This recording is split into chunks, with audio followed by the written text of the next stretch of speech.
Bonsoir à tous. Donc, je suis ici ce soir pour vous parler de la collégiale de Saint-Émilion. Je vais commencer tout d'abord par remercier Pierre Egaldo et la Société archéologique de Bordeaux de m'avoir sollicité pour participer à ce cycle de cours publics sur Saint-Émilion. Je vais vous parler ce soir de travaux que j'avais présentés déjà au colloque en 2008, qui clôturait le projet collectif de recherche dirigé par Frédéric Boutoul et qui s'intitulait Fabrique d'une ville médiévale, et pour lequel j'avais proposé cette étude architecturale de la collégiale de Saint-Émilion, de l'église haute. Alors, cette étude, donc on va visiter l'église et aussi on va la comparer à d'autres édifices qui ont été construits au XIIe siècle et qui ont pu influencer la collégiale de Saint-Émilion. Ce sont des fondations que l'on attribue à l'archevêque Geoffroy du Leroux. Alors, quand je me suis intéressée de près à la collégiale de Saint-Émilion, même si la collégiale a conservé peu de textes, elle avait déjà fait cependant l'objet de plusieurs études. Donc déjà en 1841, il y avait des documents réalisés par Monsieur Gauthier. Donc vous avez un exemplaire du plan ici de la collégiale, donc sur la gauche. Et il y avait donc des plans et des coupes. Donc ça, c'était déjà ce sont déjà des documents très intéressants pour étudier l'église. Et ensuite, la première étude un peu plus approfondie sur la collégiale a été réalisée par Léo Drouin en 1858 dans ses notes historiques et archéologiques. Ensuite, Jean-Auguste Brutails a également consacré une étude à la collégiale dans son ouvrage sur les vieilles églises de la Gironde en 1912. Ensuite, c'est Louis Servat qui a, au cours du congrès de la Société française d'archéologie tenu à Angoulême, a fait une présentation. Une autre présentation a également été faite la même année par Marcel Aubert au congrès de Bordeaux en 1939. Bref, plusieurs études se succèdent jusqu'à celle de Jacques Gardel qui a été réalisée en 1958. Et donc, vous voyez ici le plan qu'il proposait à l'époque sur l'évolution architecturale sur les phases chronologiques de construction de cette église. C'est le premier, Jacques Gardel, qui met un petit peu en parallèle, qui met en perspective cette collégiale avec les autres églises attribuées à l'archevêque Geoffroy du Leroux et qui souligne certainement ce lien, cette influence qu'a pu subir l'architecture de la collégiale de Saint-Émilion par les fondations implantées à la même période par Geoffroy du Leroux. Donc j'y reviendrai ensuite. Ensuite, il y a également une étude proposée par André Mussat, mais surtout sur les parties gothiques de la collégiale dans son ouvrage sur l'architecture gothique dans l'Ouest de la France, publié en 1963. Une étude plus récente ensuite en 1990 a été présentée par Anne Prache au Congrès archéologique de France.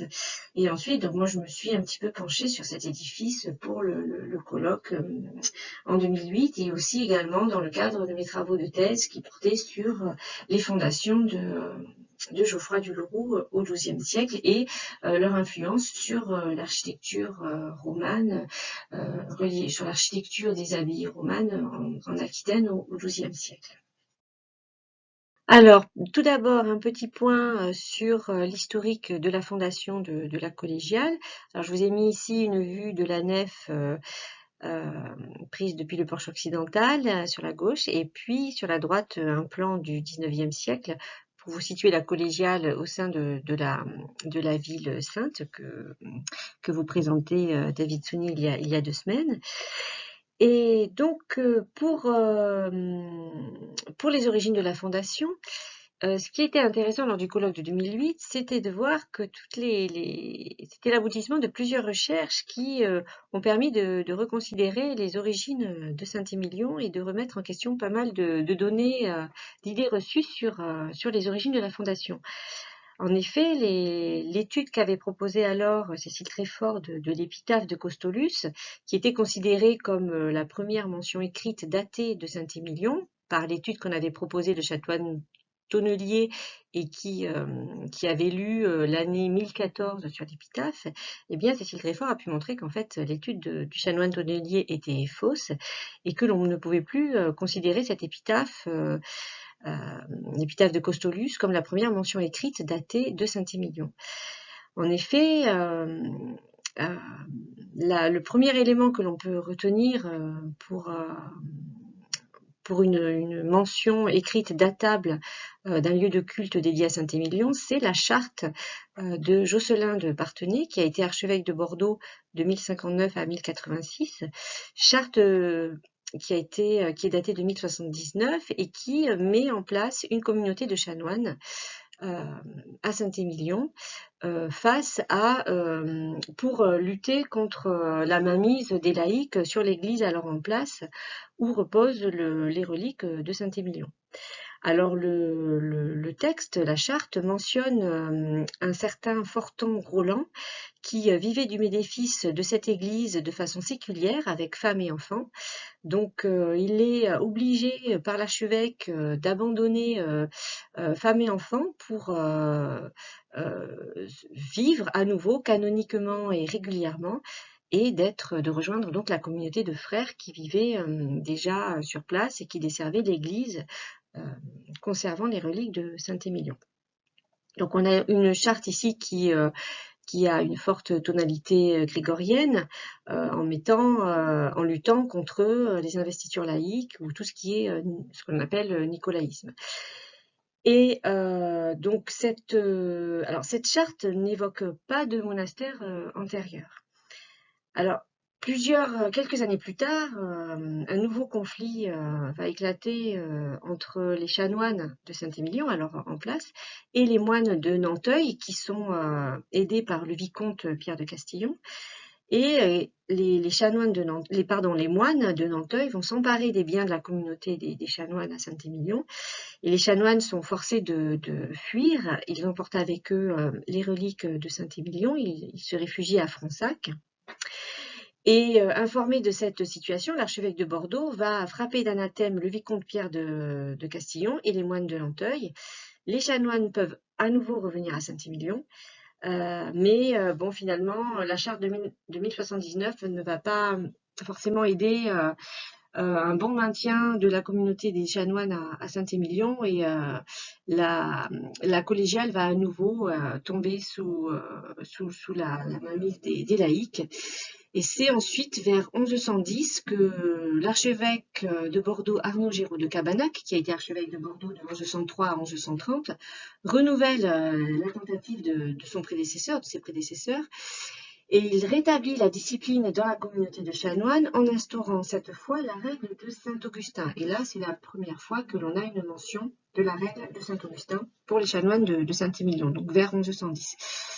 Et il attribue à la communauté un nouvel abbé et il est possible que ce soit suite à cette restauration et à cette restauration de la communauté et cette instauration de la règle de Saint-Augustin au sein de la communauté de chanoines que l'on ait commencé à construire une nouvelle église sur le haut du plateau calcaire de Saint-Émilion et que les chanoines soient déplacés de l'église monolithe, l'église basse, pour aller s'installer au sein de cette église haute qui était munie d'un cloître dès sa construction au XIIe siècle, et on pense vers le milieu du XIIe siècle. Alors maintenant, je vais vous proposer une étude de l'architecture de la collégiale de Saint-Émilion qui reprend donc les travaux que j'avais présentés au colloque en 2008 avec une lecture chronologique de l'édifice. Je pars du plan de Jacques Gardel qui était le point de départ de cette étude quand j'y ai travaillé en 2008. Alors, vous avez ici cet édifice tel qu'il est conservé aujourd'hui, composé d'une nef à vaisseau unique et à 3 travées voûté pour les deux travées orientales de coupole sur pendentif, et puis on avait également une coupole sur pendentif pour la travée occidentale, mais qui a été ensuite dotée d'une voûte d'ogive. Le tout ouvre ici à l'ouest sur une travée un porche occidental qui portait un clocher, et cette nef ouvrait à l'est vers un transept dont vous voyez les parties noircies ici. Donc toutes ces parties noircies sur le plan de Jacques Gardel sont les parties conservées de la phase de construction du XIIe siècle, et dès le XIIIe siècle, ce transept a été agrandi et on a perdu la physionomie des parties orientales de l'édifice tel qu'il a été construit entièrement au XIIe siècle. Ces parties orientales, le chevet a été démantelé dès le XIIIe pour cet agrandissement du transept. Alors maintenant, nous allons évoluer au sein de ces parties du XIIe siècle, puis faire une comparaison avec les édifices attribués à Geoffroy du Leroux, et ensuite nous reviendrons sur les éléments de transformation de l'église à partir du XIIIe siècle. Alors, nous allons commencer par le transept. Donc ici, vous avez une vue qui vous est indiquée sur le plan par un rectangle rouge. Vous avez une vue du bras nord du transept, son élévation occidentale de ce bras sud du transept. Donc je vous invite à regarder particulièrement le bandeau qui prolonge les tailloirs des chapiteaux, qui va des chapiteaux qui sont à la croisée du transept, et donc qui se prolonge dans ce bandeau qui relie les tailloirs de ces chapiteaux jusqu'aux chapiteaux dans l'angle nord, je vais y arriver, dans l'angle nord-ouest du bras du transept. Donc ça, c'est une des premières choses à relever ici. On va aller le voir ensuite de l'autre côté dans le bras sud. Je vous invite également à regarder ces piliers à la croisée du transept, composés de paires de colonnes qui sont coiffées de chapiteaux complètement dénués de tout décor, qui sont des chapiteaux lisses, qui fonctionnent par paires, et qui sont coiffés de tailloirs également dénués de toute ornementation. Maintenant ici, nous voilà dans le bras sud du transept, où nous pouvons observer les élévations sud et ouest. Sur l'élévation ouest, nous retrouvons le même bandeau que sur l'élévation ouest du bras nord. Et vous pouvez voir aussi sur l'élévation sud ce rang de claveaux, tel un formeret, qui nous indique ici que le bras sud du transept, et vraisemblablement également le bras nord du transept, étaient voûtés d'un berceau plein cintre, et qu'ils étaient également, ces bras de transept, percés d'une simple baie sous le bandeau que l'on voit sur les élévations occidentales. Donc ici aussi encore des supports composés de deux colonnes engagées avec des chapiteaux lisses réunis par un tailloir, et et qui soutiennent donc ces chapiteaux le dosseret qui fait la liaison avec la nef. Le bandeau que je vous ai amené à regarder ici sur les élévations occidentales, les deux bras du transept, se prolonge, vous pouvez le voir ici sur cette photo, se prolonge également sur la première travée de la nef, mais il est interrompu dès la baie percée dans cette première travée de nef. Donc ça, ce sont des éléments à garder en tête pour la suite de la visite. Voilà pour ces éléments dans le transept. Maintenant, nous nous dirigeons vers la nef. Donc, vous avez cette nef à vaisseau unique de 3 travées. Les premières travées ici les deux travées orientales sont voûtées d'une coupole sur pendentif. Pour la première voûte, vous pouvez apercevoir une rangée de damiers qui souligne la coupole de cette première travée de la nef. Les deux premières travées de la nef sont percées au nord et au sud par une haute baies en arc plein cintre et qui avec décorées sur chaque pied droit d'une fine colonnette. Et on peut remarquer que ces baies sont ouvertes, sont percées bien plus hautes que les baies aperçues sur les diapositives précédentes pour les deux bras du transept au nord et au sud, où les baies sont percées en dessous du bandeau que vous pouvez voir ici côté transept sur la gauche et aussi sur l'élévation de la nef où ce bandeau se prolonge, mais il est interrompu par le percement de la baie. Donc on voit ici toujours ces piliers de la croisée du transept avec les colonnes engagées qui fonctionnent par paire et qui sont coiffées de chapiteaux 10. Et ensuite, pour les piliers qui séparent les travées de la nef, on a des piliers avec une seule colonne engagée coiffée du même type de chapiteau. Alors, la troisième travée, elle, présente actuellement un voûtement différent. Alors, avant d'aller voir cette travée occidentale de la nef, d'abord un petit tour à l'extérieur pour ces deux travées orientales de la nef.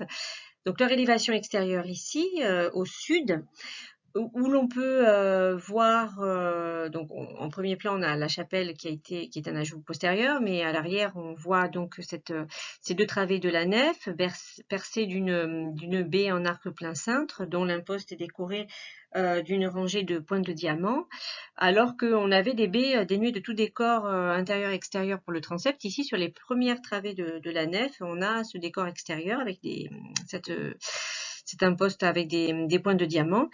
On voit également le contrefort plat qui sépare ces deux premières travées de la nef et qui s'interrompt donc à la hauteur initiale du mur, puisque la nef a été rehaussée dans une phase postérieure également. Et on va avoir ensuite donc cette progression au niveau aussi des décors des baies. On va voir qu'elle évolue également vers la travée occidentale.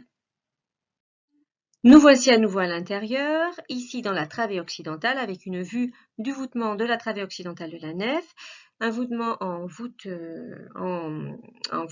sur croisée d'ogive, qui retombe sur des petites colonnettes qui ont été ajoutées au pilier préexistant, qui est tout à fait identique au pilier qui sépare les deux travées orientales.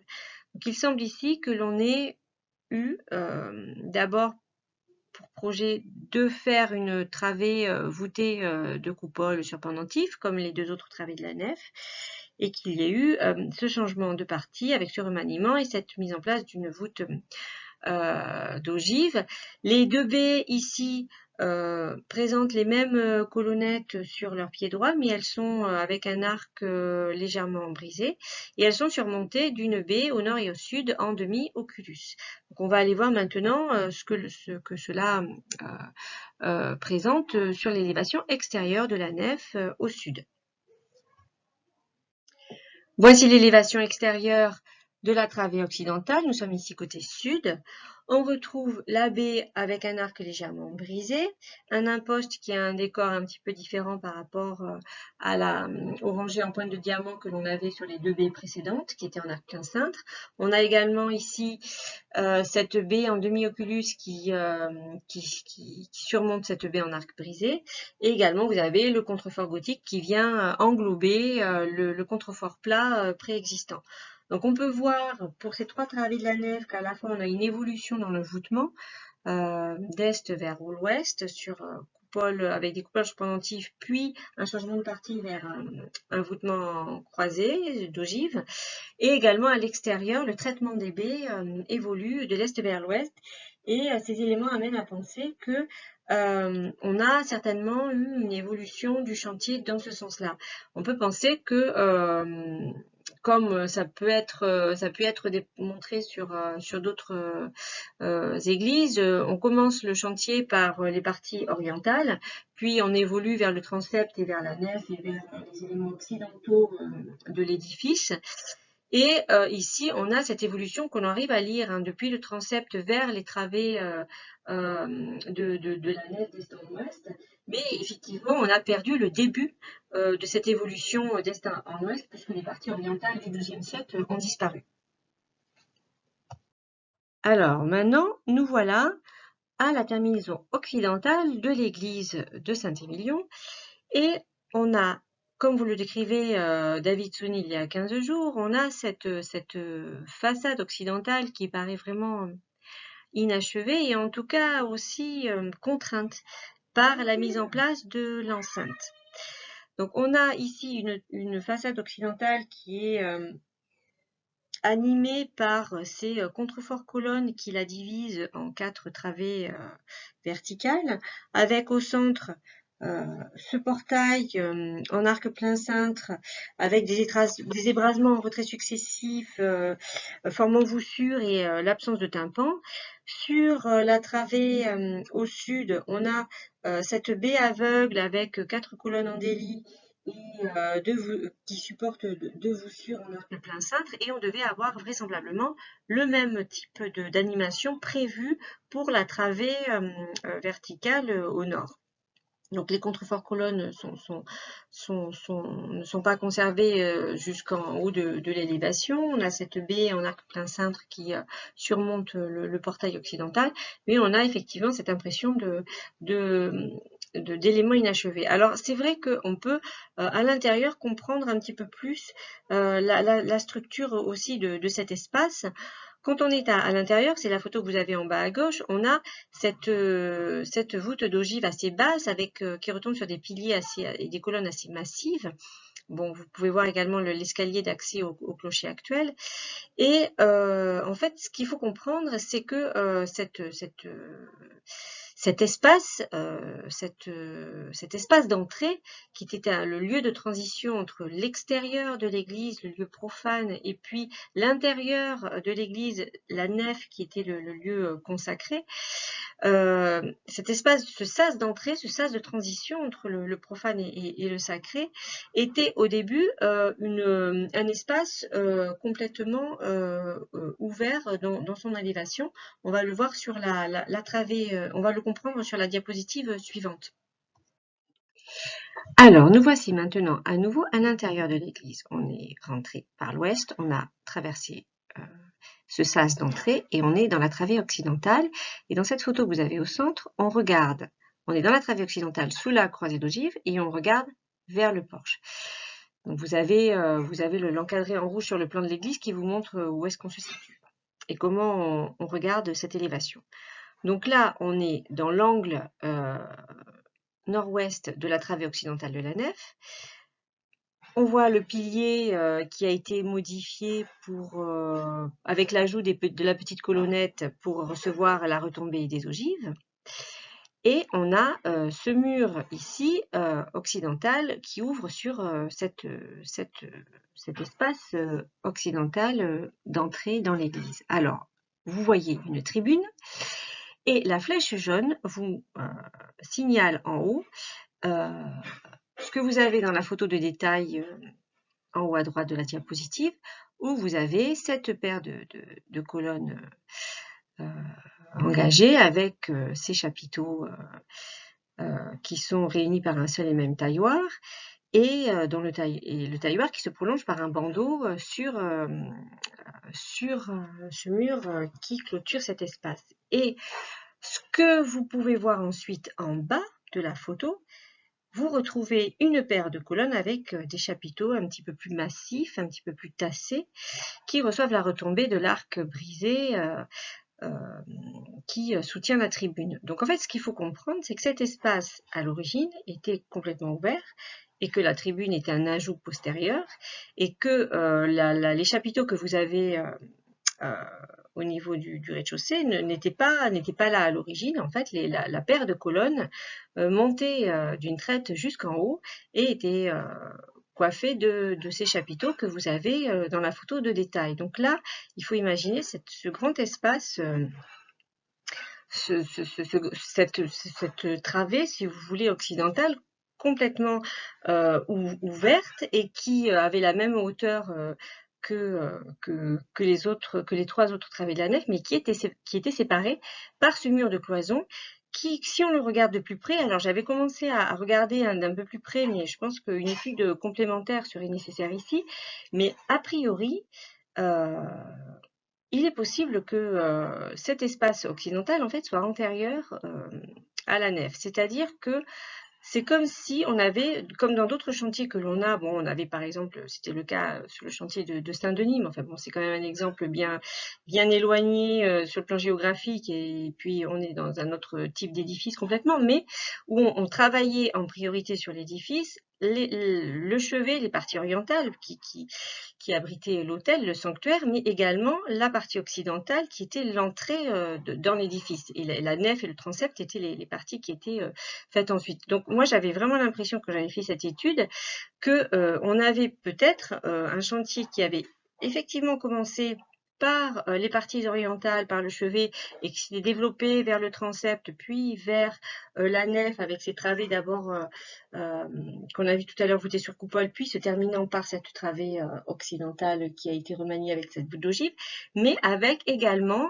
en parallèle de ce début de chantier au chevet, on peut avoir également un espace qui a été mis en place, en tout cas dont l'élévation a été commencée. Je ne peux pas vous dire qu'elle avait été aboutie en hauteur avec un voûtement, mais on a vraiment cette impression que les murs de la nef, dans sa progression d'est en ouest, viennent après se poser sur ces murs que vous avez ici, sur lesquels ensuite ont été ajoutées la tribune et sur lesquels on peut voir encore la modification des piliers initiaux pour intégrer une voûte d'ogive. Donc je ne sais pas si c'est très clair dans ce que je vous explique, mais c'est vraiment ce porche d'entrée, ce sas d'entrée de l'église de Saint-Émilion, donc à l'ouest, mériterait une étude plus approfondie, parce que moi je me demande vraiment s'il n'était pas déjà là, si c'est pas un des premiers éléments qui ont été implantés pour l'église en même temps que les parties orientales, et qu'ensuite le chantier s'est développé d'est vers l'ouest en se terminant par se raccorder à ce premier élément implanté à l'ouest. Voilà, donc ça reste inconfirmé, mais ça pourrait être un élément intéressant à approfondir sur cette église de Saint-Émilion, qui a certainement encore beaucoup de choses à révéler. Donc voici pour ce porche occidental. Donc ensuite, diapositive suivante. Donc voici maintenant, synthétisé sur le plan de Jacques Gardel. Ici, j'ai repris en orange les parties que l'on peut donc effectivement attribué à cette première église construite au XIIe siècle, vraisemblablement après la restauration de la communauté par l'archevêque Arnaud Géraud de Cabanac.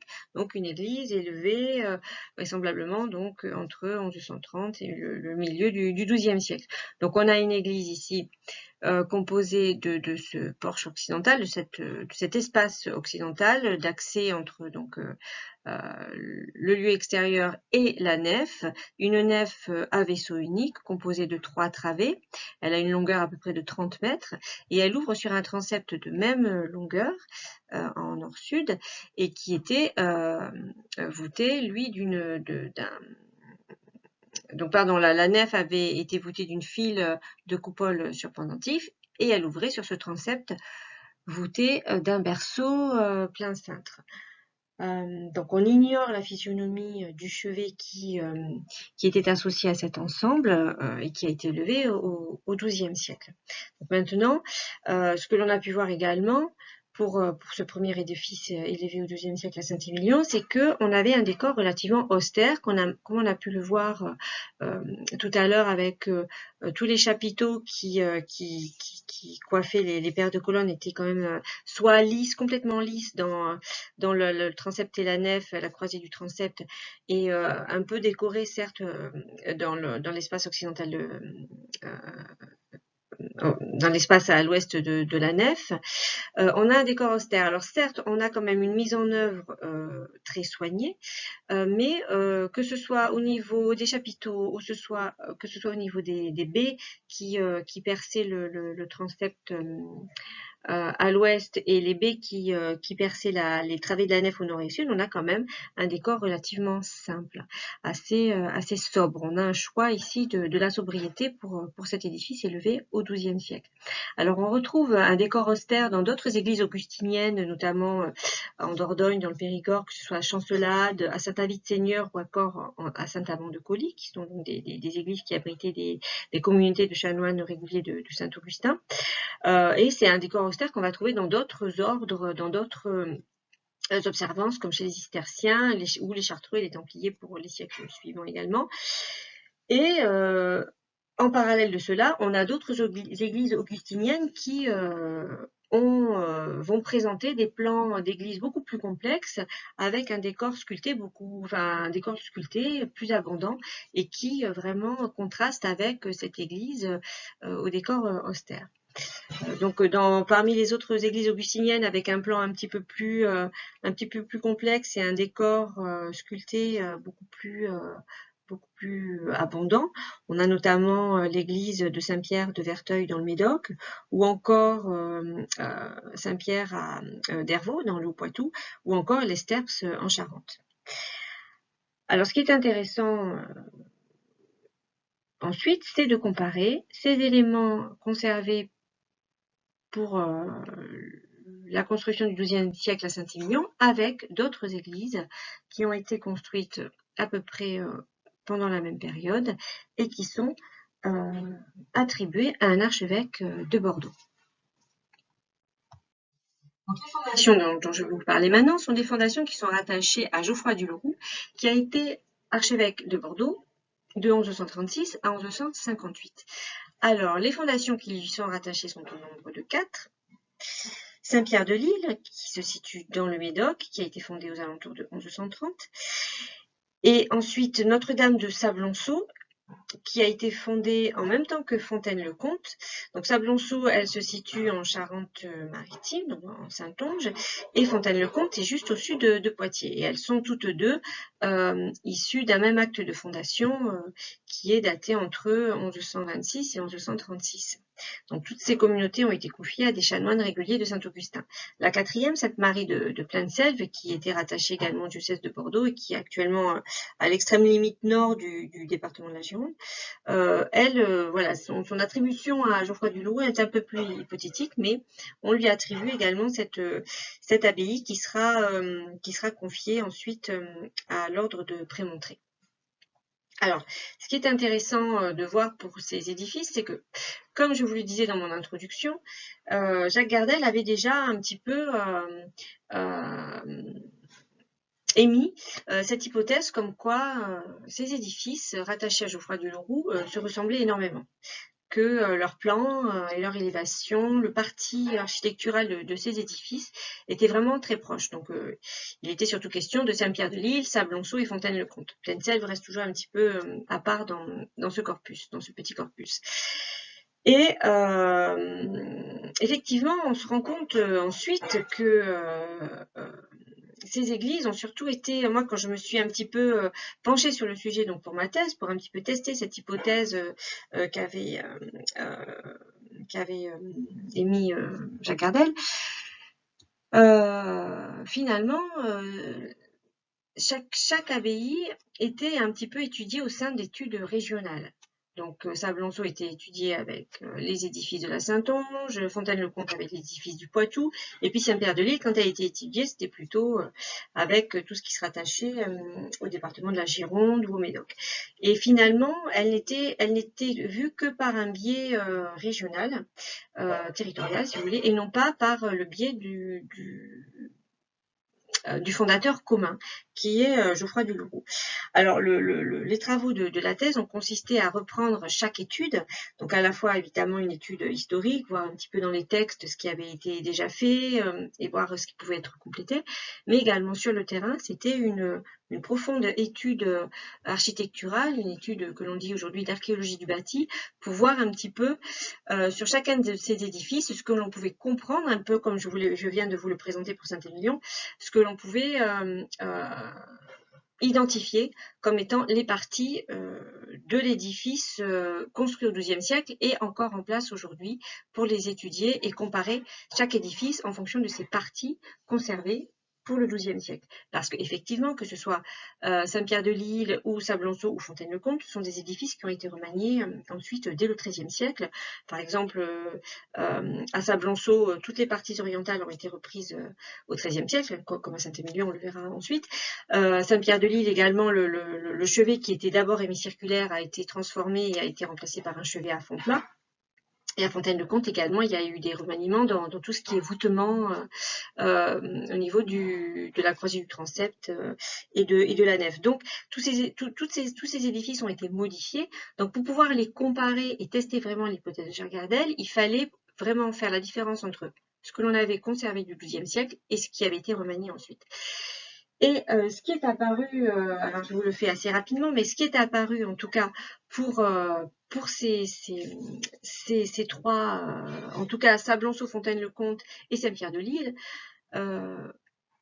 quand on arrive à identifier les parties du XIIe siècle et qu'on les compare, on se rend compte que les édifices sont effectivement très très proches. En effet, je vais retrouver pour chacun pour les trois églises, donc mon étude a surtout porté sur l'église abbatiale à chaque fois. On a, pour les trois églises, on a une nef à vaisseau unique à 3 travées. Chaque nef fait 30 mètres de long, donc on a des travées qui font à peu près 10 mètres de long à chaque fois, 10 mètres sur 10 à peu près. Donc on a toujours ces nefs de 3 travées longues d'une trentaine de mètres, larges d'une dizaine de mètres, qui ouvrent sur un transept saillant qui fait la même longueur, à peu près 30 mètres, et large à peu près, enfin profond si vous voulez dans ce sens-là, d'environ 10 mètres également. Voûté, à chaque fois on a des églises voûtées d'une file de coupole sur pendentif, avec un transept voûté d'un berceau plein cintre, et à chaque fois comme support au niveau de la croisée du transept ou les supports séparant les travées de la nef, des paires de colonnes coiffées de chapiteaux lisses. Alors, on a exactement le même plan, la même élévation, le même voûtement. Ce sont des édifices vraiment qui sont quasiment superposables en plan, en élévation. Alors, effectivement, tout cela mériterait certainement, aujourd'hui on a des outils beaucoup plus poussés, on pourrait pousser encore plus ces mesures pour confirmer encore qu'on a des plans vraiment qui sont superposables, mais effectivement on a des édifices ici qui sont très très proches. Alors bien sûr, qui sont très très proches donc par leur plan et par ce choix aussi d'un décor sobre, austère et qui abrite tous une communauté de chanoines réguliers de Saint-Augustin implantée par le même archevêque, par le même fondateur, qui est donc Geoffroy du Loroux. Alors évidemment, on va retrouver d'autres églises qui vont avoir ce même type de plan. On va retrouver, par exemple, vous avez dans la Vienne l'église de l'Aréo qui date des environs de 1150, qui a une nef qui est très proche de ce petit corpus-là par la nef et par le transept. Notamment, elle est très proche dans sa physionomie de Fontaine-le-Comte. On a aussi Notre-Dame de Chartres en Charente-Maritime, qui est aussi très proche, elle, de cet ensemble Fontaine-le-Comte Sablonceau. Mais à chaque fois, on n'a pas forcément les mêmes dimensions ou le même décor. C'est-à-dire que quand on compare aux églises contemporaines, donc pour le XIIe siècle, qu'elles soient augustiniennes ou pas, hein, moi j'ai essayé de voir un petit peu tout ce que j'avais dans ces régions-là, ou que ce soit des églises augustiniennes ou pas, que ce soit de la même région ou pas, un petit peu de regarder le paysage monumental. Quand j'avais un plan qui se rapprochait, j'avais pas du tout le même type d'élévation ou le même type de décor, ou quand j'avais un décor complètement semblable avec cette même austérité, ce même type de support, ces mêmes types de chapiteaux, j'avais pas du tout le même plan. Donc vraiment, là, on a un faisceau d'éléments concordants pour ces trois édifices qui sont vraiment très très proches. Ils sont beaucoup plus proches entre eux que ne peuvent l'être d'autres édifices. Et effectivement, ils ont quand même ce point commun d'avoir un fondateur commun.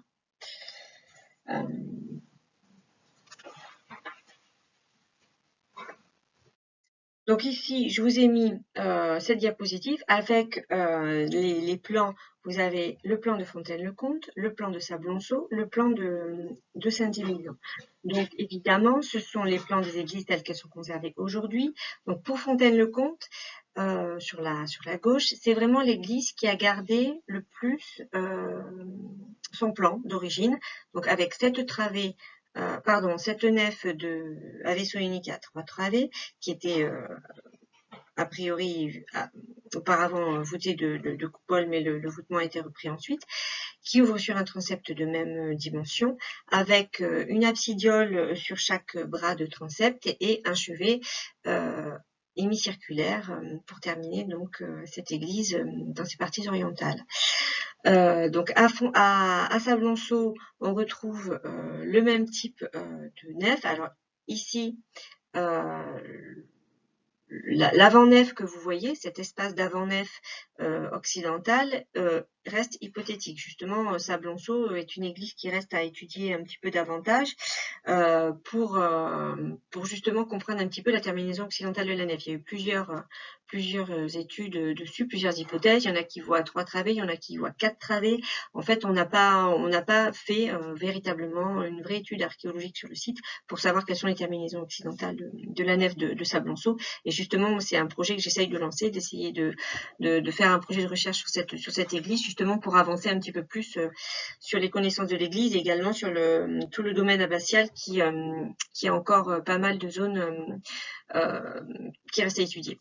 Donc là, sur le plan que vous avez au centre de Sablonceau, ce sont les parties qui sont en noir, qui sont alors les parties en noir du transept et de la nef sont les parties du XIIe siècle qui sont conservées. Alors moi, dans l'étude que j'ai faite pour ma thèse, j'ai un petit peu complété ces éléments-là et j'ai vu des parties conservées du XIIe siècle aussi dans les élévations orientales des bras du transept. Alors j'ai pas pu vous mettre le plan ici actualisé. Mais voilà, le fait est que les parties du XIIe siècle pour Sablonceau collent vraiment avec les parties élevées au XIIe siècle à Fontaine-le-Comte, ces deux édifices qui sont issus d'un seul et même acte de fondation et qui sont attribués donc à Geoffroy du Louvre. Donc à Sablonceau, dès le XIIIe siècle, les parties orientales ont été complètement reprises et on a remplacé le chevet antérieur par un chevet à fond plat et également les absides, les chapelles qui devaient ouvrir anciennement sur le transept, sur les deux bras du transept, ont été remplacées par des plus grandes chapelles à fond plat, pardon. Et donc ce qui est intéressant de voir justement, c'est que on a dans les parties conservées du XIIe siècle à Saint-Émilion, on a un parti architectural très très proche par rapport à ce que l'on a dans ces églises attribuées à Geoffroy du Leroux. Et c'est vrai que Geoffroy du Leroux est le successeur d'Arnaud Géraud de Cabanac. Bon, certes, entre Arnaud Géraud de Cabanac et Geoffroy du Leroux, il y a eu Gérard de Blé, mais effectivement, il y a il y a vraiment cette hypothèse que Saint-Émilion a été influencé par Geoffroy du Leroux, qui, au moment où cette église était construite à Saint-Émilion, donc on est entre 1130 et 1150, était justement en train de faire construire ces églises à Fontaine-le-Comte et à Sablonceau, et également certainement à Saint-Pierre-de-l'Île, qui ont été construites aussi dans ces mêmes années-là. Donc Geoffroy du Leroux était archevêque à ce moment-là à Bordeaux. Il faisait construire des églises sur les sites de ses fondations d'implantation de communautés de chanoines réguliers de Saint-Augustin, tout ça sur fond de réforme grégorienne, puisque Geoffroy du Leroux a été un grand partisan de la réforme grégorienne dans son diocèse et dans la province ecclésiastique de Bordeaux. Et il y a fort à penser qu'il a dû influencer également l'église qui était construite pour la communauté de chanoines récemment réformée par son prédécesseur Arnaud Géraud de Cabanac. Alors je vous ai mis ici Donc c'est un document un petit peu particulier, c'est une cartographie issue de la prospection électrique qui a été réalisée sur le site de l'abbaye de Saint-Pierre-de-Lille dans le Médoc. Donc ça c'est l'autre, la troisième, une autre abbaye attribuée à Geoffroy du Leroux par un acte de fondation daté des environs de 1130 et qui ne conserve aujourd'hui que très peu de vestiges. En fait, sur ce document, ce qu'il faut rechercher, ce sont les petits carrés noirs que vous avez au milieu de la couleur. Là, vous avez les petits carrés noirs. Ce sont donc complètement à droite. Là, vous avez les lettres G, J, B et H. En fait, vous avez un petit trait noir ici. C'est le mur du chevet plat qui est conservé aujourd'hui. Donc, c'est un chevet plat qui a été élevé, qui a remplacé le chevet précédent à Saint-Pierre-de-Lille et qui correspond à une reprise donc apparemment du XIIIe, XIVe siècle, si je me souviens bien. Et les autres petits carrés noirs que vous avez sur ce que vous devinez être la nef, c'est les contreforts, les bases de contreforts qui subsistent. En fait, toute l'église a complètement disparu. Et c'est lors de mon mémoire de maîtrise, on a fait une prospection électrique avec Michel Martini en 2001-2002. Donc une prospection électrique, ça consiste à faire passer un courant électrique dans le sol et on émet un signal dans le sol et on fait partir un courant électrique dans le sol et on va récupérer le signal obtenu de ce courant qui est passé dans le sol. Et si ce signal électrique rencontre une structure bâtie, en fait le signal stop. Donc on récupère aucun signal de l'autre côté. Si le signal électrique rencontre une zone qui a été creusée, puis comblée, et donc qui est plus meuble, donc plus humide, donc qui va plus davantage faire passer le courant électrique, on obtient de l'autre côté un signal électrique beaucoup plus fort. Et si le signal électrique envoyé ne rencontre ni élément bâti, ni élément creux, plus meuble et plus humide, on obtient le même signal. Donc, en faisant passer un signal par des électrodes comme ça dans le sol, en faisant passer comme ça des signaux électriques sur toute la superficie, on peut obtenir tout un listing, si vous voulez, de signaux électriques qui vont vous indiquer si en sous-sol vous avez des structures bâties ou des structures en creux. Et c'est très intéressant parce que sur ce site de l'abbaye de Saint-Pierre-de-Lille dans le Médoc, qui était anciennement en plein milieu des marais, en fait l'abbaye a été implantée sur un îlot calcaire au milieu des marais.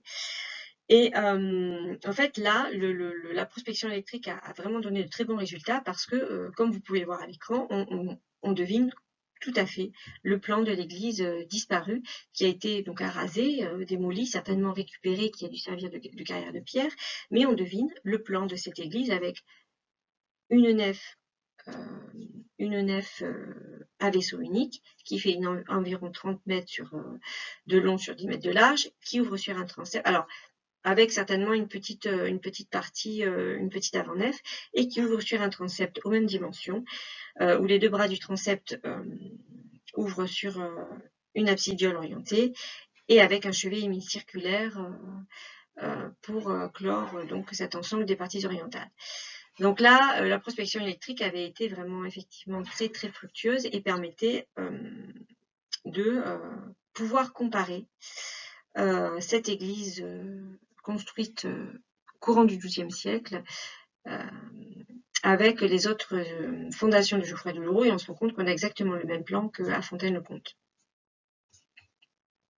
Donc là, je reviens à Saint-Émilion pour vous montrer un petit peu la similitude dans les élévations. Donc, ce qu'on a pu voir avant, c'est que, en fait, dans ma thèse, j'ai pu voir que j'avais Fontaine-le-Comte qui conservait bien son plan, d'une façon générale, Sablonceau qui était encore en élévation, mais très remanié, et après Saint-Pierre-de-Lille qui avait été complètement rasé, mais dont j'avais ce plan qui ressortait grâce à la prospection géophysique. Donc, j'avais Fontaine-le-Comte et Saint-Pierre-de-Lille qui avaient exactement le même plan. Et ensuite, pour les élévations, j'avais Fontaine-le-Comte et Sablonceau qui, on va le voir sur les photos suivantes, avaient aussi des élévations tout à fait, des élévations et des voûtements tout à fait similaires. Donc là, je vous remets cette vue de la nef de Saint-Émilion. Donc on est dans les parties orientales et on regarde vers la nef et vers ce voûtement en fil de coupole. Et on va voir ensuite les mêmes vues pour Sablonceau et Fontaine-le-Comte. Donc vous avez ici tout d'abord une vue à Sablonceau, au centre Fontaine-le-Comte, et à droite, je vous ai remis Saint-Émilion. On retrouve, alors évidemment, ces églises ont été remaniées. Donc par exemple à Fontaine-le-Comte, vous avez le voûtement de la croisée du transept qui a été repris. Mais on retrouve, et puis pareil à Sablonceau, vous avez les piliers de la nef qui ont été repris. Mais là, bon, à Sablonceau, on est dans le chevet et on regarde vers la nef. Donc vous voyez la coupole qui est au-dessus de la croisée du transept, et vous voyez ensuite la coupole qui voûte la première travée de la nef, et le mur que vous voyez en arrière-plan, c'est le mur qui clôture la nef à cet endroit-là, puisque tout le reste de la nef a été détruit et l'église a été clôturée ainsi à l'époque contemporaine.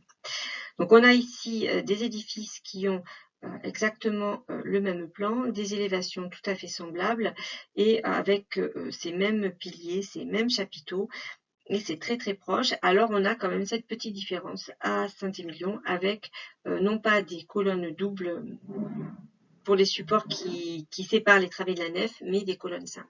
Mais on a quand même quelque chose qui est très très proche. C'est vraiment, Saint-Émilion est plus proche de ces deux églises-là que de toute autre église voisine. Donc ici, juste un petit détour pour regarder ces chapiteaux qui coiffent ces paires de colonnes, que ce soit à Saint-Émilion, à Fontaine-le-Comte, à Sablonceau, pour vous faire voir d'un peu plus près la similitude de ces éléments au sein de ces trois édifices. Alors maintenant, on va ouvrir un petit peu vers les bâtiments conventuels. Alors j'ai mis ici donc un plan qui est fait d'après le plan de Jacques Gardel, que j'avais recolorisé pour le colloque de 2008 avec donc ce orange pour les parties romanes et puis les autres couleurs pour les remaniements dès le XIIIe siècle, ce que je vais vous présenter ensuite. Et ce plan a été complété ensuite par David Souni en 2018. Il a complété avec toutes les parties, tous les bâtiments conventuels. Donc vous pouvez voir ici en orangé les parties de l'église que je vous ai présentées précédemment, et vous voyez également en orangé les éléments des bâtiments conventuels, donc les ailes autour du cloître, qui ont conservé des parties du XIIe siècle. Donc vous avez notamment l'entrée de la salle capitulaire dans l'aile orientale du cloître, et vous avez également des éléments dans la galerie au sud et dans la galerie occidentale. Donc voici pour les parties les plus significatives conservées encore dans le cloître de Saint-Émilion, les vestiges de l'entrée de la salle capitulaire, qui se trouvait donc dans la galerie orientale et qui ouvrait sur la salle capitulaire, qui n'est plus conservée, donc par cet ensemble de baies et de cet ensemble de baies en arc plein cintre et décoré de frises de points de diamant. Alors maintenant, on va retourner dans l'église et voir un petit peu comment elle a été remaniée à partir du XIIIe siècle. Donc ici, vous avez en rouge les éléments qui ont été réalisés au XIIIe siècle avec cet agrandissement du transept. Donc en fait, les parties orientales du XIIe siècle ont été démantelées et on a agrandi le transept en rajoutant une profondeur d'une travée supplémentaire. Donc aux 3 travées existantes, on en a rajouté 3 autres à l'est. Et on a remplacé l'ancien chevet par ici un chevet à fond plat. Vraisemblablement, on n'a pas conservé le fond plat, mais il est possible que ce chevet ait été à fond plat. Le voûtement a également été repris pour les 2 travées au sud avec une couverture en voûte d'ogive bombée. On va le voir sur les diapositives suivantes. Donc vous voyez ici l'agrandissement effectué au nord avec donc cette travée ajoutée et voûtée de voûte d'ogive. Ensuite, l'arcature plaquée en partie basse de l'élévation. Et on va retrouver la même configuration au sud. Et voici donc là la vue de cet agrandissement au sud avec le même jeu d'arcature plaquée en partie basse de l'élévation. Et enfin, ici, les élévations nord et sud de cette travée droite du chœur qui était vraisemblablement terminée par un chevet à fond plat, mais rien n'est sûr de ce côté-là. Donc voilà la nouvelle physionomie de l'église au XIIIe siècle et des remaniements ont également été effectués à la même période dans les bâtiments conventuels. Donc vous avez ici les remaniements opérés dans le cloître à partir du XIIIe siècle. Alors les arcades, elles, ont a priori été reprises dès le XIIIe siècle et vous avez cette série d'enfeux qui a été mise en place dans la galerie sud, elle plutôt au XIVe siècle. Donc on va voir ces éléments actualisés sur le plan dans la diapositive suivante. Donc voici ici les éléments reportés sur le plan actualisé. Donc, je vous ai mis une autre vue de ces arcades reprises dès le XIIIe siècle et qui sont reportées dans les parties conventuelles sur le plan que a actualisé David Sweeney en 2018. Donc vous retrouvez en rouge les séries d'arcades sur les 4 galeries du cloître. Et en vert également signalé la série d'enfeux le long de la galerie sud pour les XIVe et XVe siècles. Alors, autre élément pour cette période, la chapelle du chapitre que vous pouvez voir au sud de l'église, ce petit édifice de plan rectangulaire composé de 2 travées et qui donc est dite la chapelle du chapitre et qui daterait de la fin du XIIe siècle ou du début du XIIIe siècle. Alors on a ainsi pour cette période-là du XIIIe, XIVe siècle une église qui a une nef unique et qui a un transept très grand, donc de 2 travées de profondeur et qui ouvre sur un chevet avec une seule travée droite dont on ne connaît pas la terminaison pour cette période-là. Et Aleprache avait noté que le modèle, ce modèle appliqué à Saint-Émilion, donc d'une église comme ça avec une travée simple qui a été surtout agrandie au niveau de son transept, ce modèle pouvait être issu des églises de la vallée de la Loire. Et on retrouve ce type d'édifice avec une nef unique et un très grand transept, notamment dans la région de Tours ou dans la France septentrionale.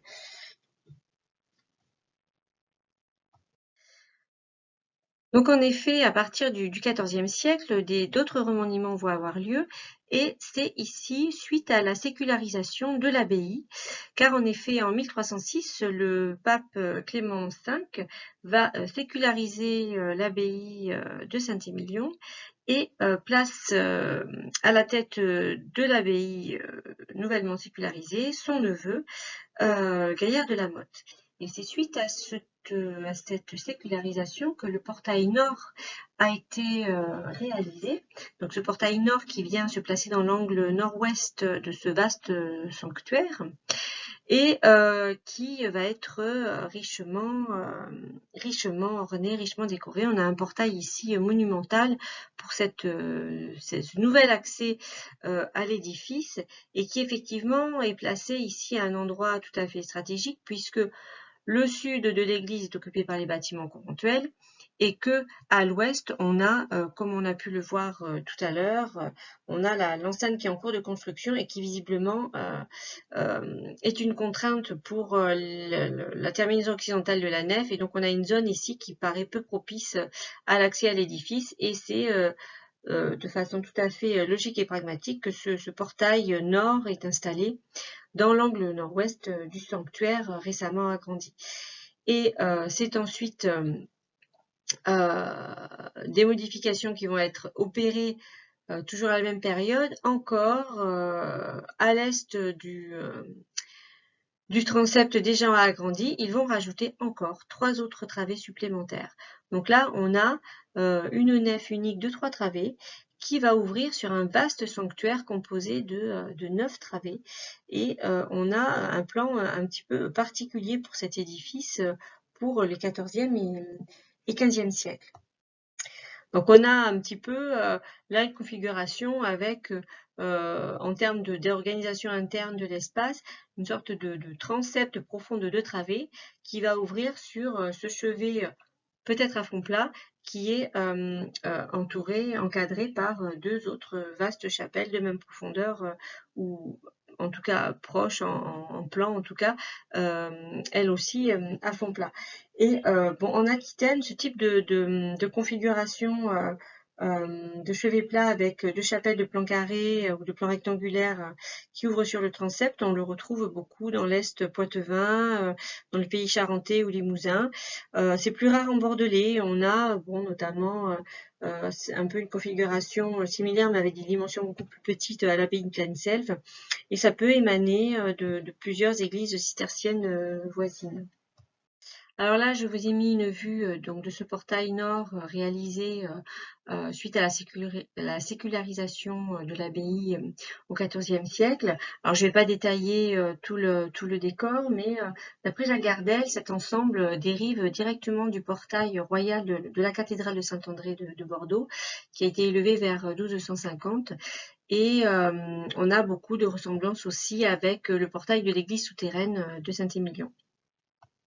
Enfin, pour les derniers remaniements opérés sur l'église de Saint-Émilion, vous avez au XVIe siècle cette abside ajoutée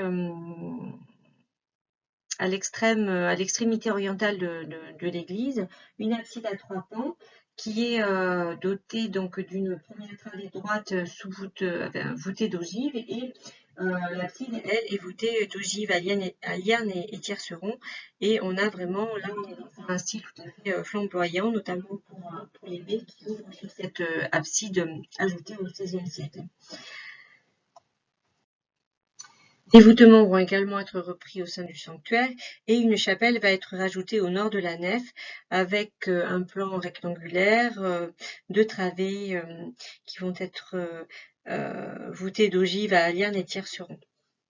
Le massif occidental est également en grande partie, il est repris aussi à ce moment-là, et il est possible que ce soit également à ce moment-là qu'il y ait eu des travaux dans les parties hautes des élévations de la nef. Cet ensemble, il y a une date de consécration de 1542 d'après une inscription dans le sanctuaire, et il a signalé également dans le sanctuaire des peintures conservées du XVIe siècle, donc pour finir sur ces derniers remaniements. C'est vrai, je passe vite, je me suis surtout, vous l'avez vu, je me suis surtout concentrée sur les parties du XIIe siècle pour faire un parallèle avec toutes ces autres abbayes attribuées à Geoffroy du Loroux. Donc voici ici pour illustrer une vue de cette abside rajoutée au XVIe siècle avec cette représentation conservée aux archives municipales, et une photo un peu sombre, j'en suis désolée, de cette voûte à liane et tierceron qui a été aménagée sur cette abside ajoutée au XVIe siècle.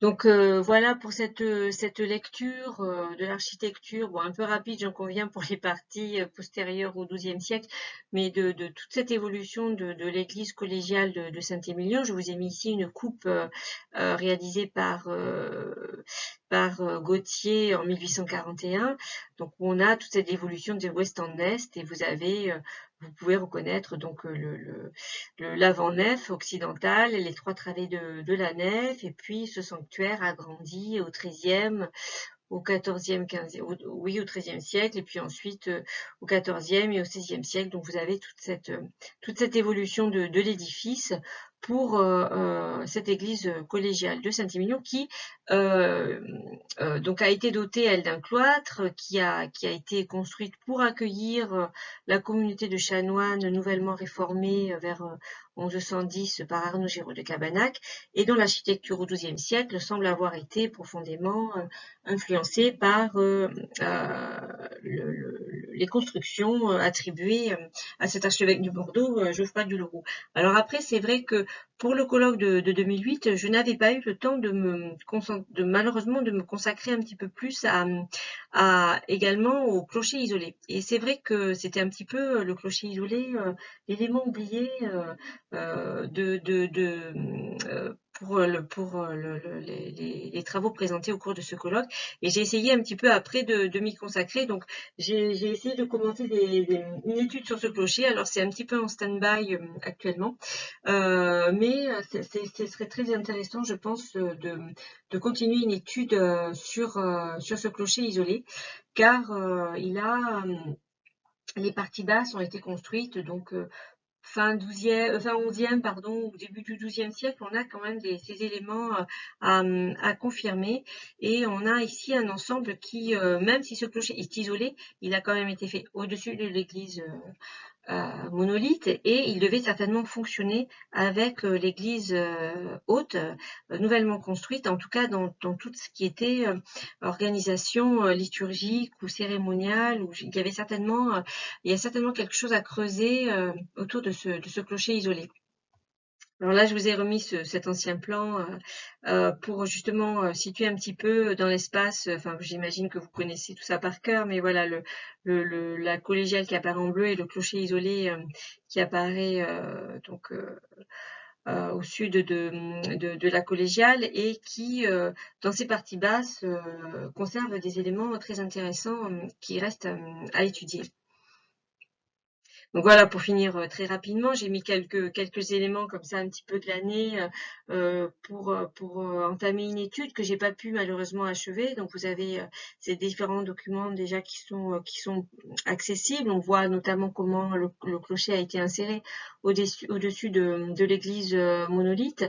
Et ce qui était intéressant de voir, ce que j'avais vu un petit peu dans le cadre de la présentation de la préparation du colloque, c'est que notamment au niveau des données archéologiques que l'on a sur tout ce qui est occupation funéraire attachée à cette collégiale, on a pour l'essentiel beaucoup de sépultures jusqu'au XIe siècle, surtout rattachées à toute la partie basse, à toute l'église monolithe.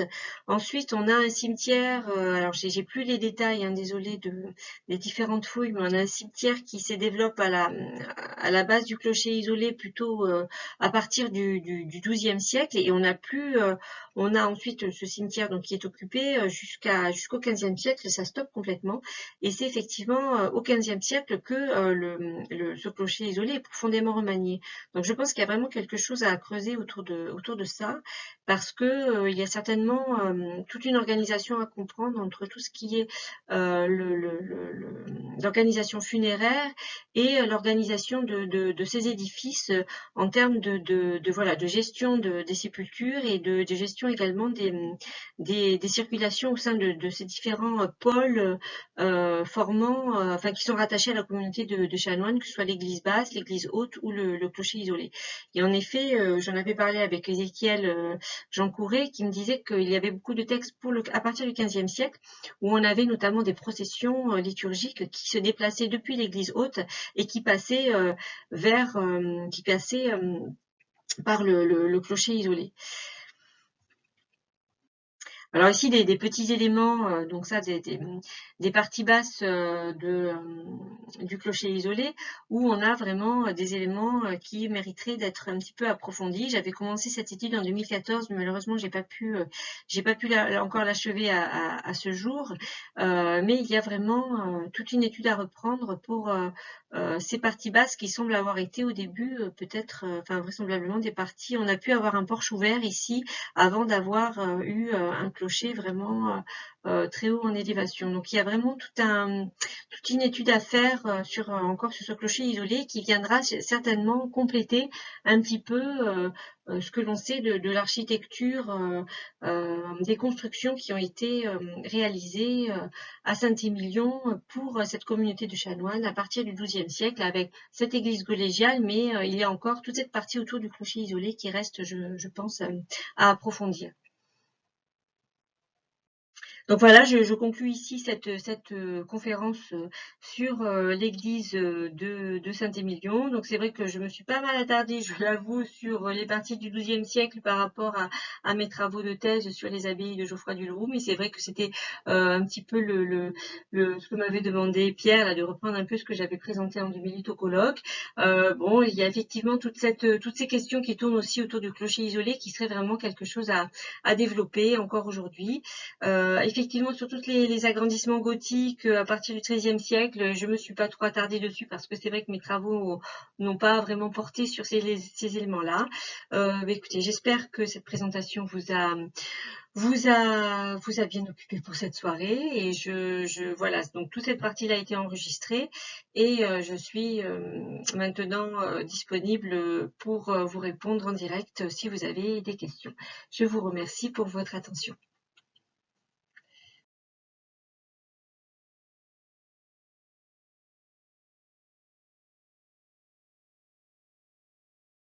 Oui, tout à fait. Non, mais là, la partie occidentale, elle mériterait vraiment une étude à elle toute seule, je pense, parce que on comprend pas très bien ce qui se passe, et même au niveau à l'intérieur, j'avais commencé à regarder les maçonneries, effectivement, en termes de chronologie relative.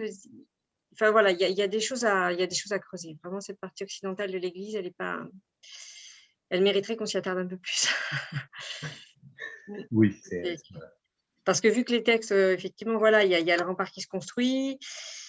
Et enfin, moi, je me suis toujours demandé si la façade avait été terminée puis tronquée ou si elle a été comme ça direct. Enfin voilà, il y a quelque chose qui est pas clair. Mais c'est vrai que j'ai pas pu approfondir. En même temps, on voit pas tellement de reprises dans l'appareil qui est là. Pas remarqué, mais il y a cette irrégularité qui évoque une troncature, mais oui. Et qui vient se confronter avec le rempart. Oui, c'est ça. Oui, complètement. Alors après, moi, j'avais un peu plus le sentiment d'une certaine rivalité entre le petit clocher de la collégiale et le grand clocher. Alors, qu'il y ait des jeux de procession, de liens entre eux, oui, on ne peut pas être quand même deux sanctuaires aussi proches ne peuvent pas être totalement en querelle, mais en même temps, je trouvais qu'il y avait une confrontation. Il me semblait, quant à moi, que c'était la manière de faire sortir l'Église troglodyte de son enfouissement par rapport au sanctuaire aérien de Geoffroy du Leroux. Mais bon, c'était une... Et ça reste voilà, il y a encore des choses à éclaircir. Oh, beaucoup, beaucoup. Sinon, ça ne serait pas drôle d'ailleurs. Mais voilà. Non, c'est sûr, c'est sûr. C'est pareil, ce clocher isolé, il y a plusieurs étapes. Alors, est-ce qu'il y a eu plusieurs fonctions? C'est pareil. Je trouvais que ce qui ressortait au niveau des études de sépulture, c'était assez... Voilà, ça donnait des pistes de réflexion et du coup de recherche qui pouvaient être intéressantes. Mais bon, c'est vrai que j'ai pas pu... j'ai pas continué ce que j'avais commencé en 2014, malheureusement, mais j'ai pas...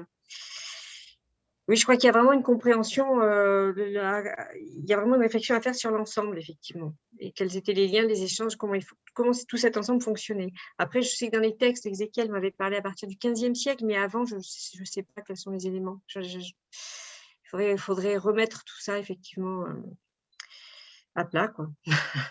Creuser un peu plus. Vu tout ce qui était sorti du colloque en 2008, il y avait tellement de choses déjà qui avaient été changées, qui apparaissaient sous un nouveau jour. C'est vrai qu'il y a peut-être encore des pistes. Oh oui, mais bon, ça va, on a de quoi faire, quoi. Oui. Quand tu auras un peu de temps, quand... Oui.